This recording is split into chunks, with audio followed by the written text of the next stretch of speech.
ನಮ್ಮ ಔರಾದ್ ಸರ್ಕಾರಿ ಪದವಿ ಪೂರ್ವ ಕಾಲೇಜ್ ಪ್ರಾರಂಭಗೊಂಡ ಹಿನ್ನೆಲೆಯಲ್ಲಿ ಕಾಲೇಜಿನ ಪ್ರಾಂಶುಪಾಲರಾದಂತಹ ಓಂ ಪ್ರಕಾಶ್ ದಡ್ಡೆ ಸರ್ ಅವರು ಶಿಕ್ಷಣದ ಬಗ್ಗೆ ಹಾಗೂ ಬದುಕು ಮತ್ತು ಜೀವನದ ಅರ್ಥದ ಬಗ್ಗೆ ಬಹಳ ಉತ್ತಮವಾಗಿ ಜಾಗೃತಿ ಮೂಡಿಸಲು ದೇಸಿ ಡಂಗುರ ಬಾರಿಸುವ ಮುಖಾಂತರ ವಿಭಿನ್ನ ಶೈಲಿಯಲ್ಲಿ ಔರಾದ್ ಸರ್ಕಾರಿ ಶಾಲೆ ಹಾಗೂ ಕಾಲೇಜ್ ಪುನರ ಆರಂಭದ ಬಗ್ಗೆ ಸಾರ್ವಜನಿಕ ಹಾಗೂ ವಿದ್ಯಾರ್ಥಿಗಳಲ್ಲಿ ಮನವಿ ಮಾಡಿಕೊಂಡಿದ್ದಾರೆ. ಬಡವರ ಮಕ್ಕಳು ಉತ್ತಮ ರೀತಿಯಲ್ಲಿ ಕಲಿಬೇಕು ಹಾಗೂ ಬೆಳಿಬೇಕು ಅನ್ನುವಂತಹ ಅವರ ಉದ್ದೇಶವಾಗಿದೆ. ಸರ್ಕಾರಿ ಶಾಲೆ ಕಾಲೇಜುಗಳು ಬಡವರಿಗಾಗಿರೋದು, ಅದರ ಲಾಭ ಪಡೆದುಕೊಳ್ಬೇಕು ಅಂತ ಅವರು ಮನವಿ ಮಾಡಿಕೊಂಡಿದ್ದಾರೆ. ಇವರ ಈ ಕಾರ್ಯ ಉದ್ದೇಶಕ್ಕೆ ನಮ್ಮ ಔರಾದ್ ಹಾಗೂ ಬೀದರ್ ಜಿಲ್ಲೆಯ ಎಲ್ಲ ಜನರು ಭಾರಿ ಮೆಚ್ಚುಗೆಯನ್ನು ವ್ಯಕ್ತಪಡಿಸುತ್ತಿದ್ದಾರೆ. ಸರ್, ನಿಜವಾಗಲೂ ನಿಮ್ಮ ಈ ಕಾರ್ಯ ಬಹಳ ಉತ್ತಮವಾಗಿದೆ.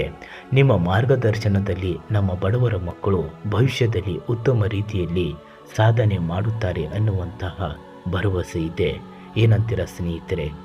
ಫೀಸ್ ಕೂಡ ಬಹಳಷ್ಟು ಕಡಿಮೆ ಇದೆ. ಇದರ ಲಾಭವನ್ನು ತಾವು ಪಡೆದುಕೊಳ್ಬೇಕು. ಈಗಾಗಲೇ ಹೊಸದಾಗಿ ಕಂಪ್ಯೂಟರ್ ಸೈನ್ಸ್ ಕೋರ್ಸ್ ಬಂದಿದೆ.